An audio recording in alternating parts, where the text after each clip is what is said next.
dans la lumière du non manifesté. Jean-Marc Mantel, édition de la Mésange. L'ego. Extrait. Lorsqu'il n'y a pas de pensée, il n'y a pas de moi. Le soi est alors seul présent. Lorsqu'il y a des pensées, le soi est aussi présent, puisque c'est lui qui objective les pensées. Dans le premier cas, il y a conscience pure, sans objet. Dans le second cas, conscience avec objet. On parle de moi, d'ego, dès lors que l'objet est confondu avec la conscience qui l'éclaire.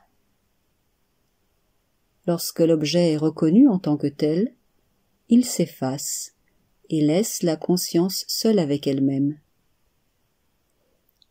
Même sans penser, votre corps mental reste conditionné. Il va agir et réagir selon ses possibilités propres. La conscience qui le perçoit est, elle, en dehors de l'action.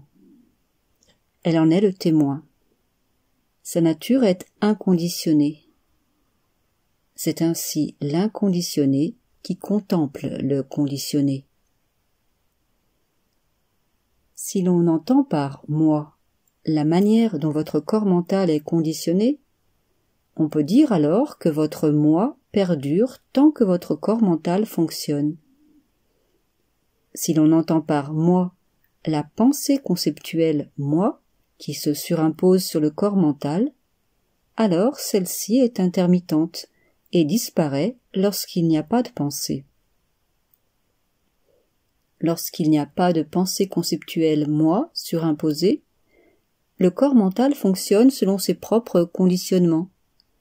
Il prolonge la conscience et l'exprime au mieux de ses possibilités, tel un instrument à vent qui module le souffle qui lui est impulsé et le met en forme. Le sentiment de propriété et d'identification vient de la surimposition de la pensée conceptuelle « moi ». Sans cette surimposition, il n'y a pas de sens de propriété ni d'identification.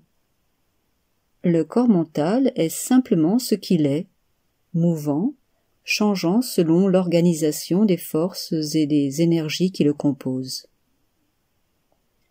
Le sentiment de liberté inaliénable ne vient pas de ces modalités d'organisation du corps mental, mais de la conscience qui le perçoit, qui est, elle, inconditionnée, non limitée, sans forme et sans attribut.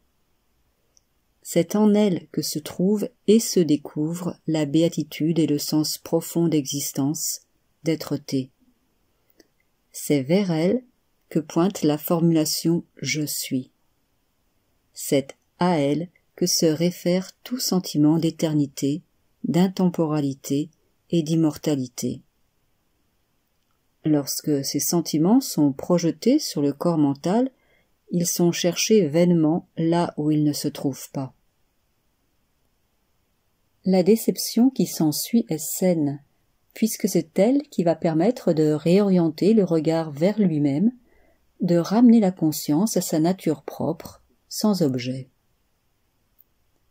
On peut donc dire que le moi projeté n'a qu'une vie temporaire, fonction du maintien de la pensée qui le soutient.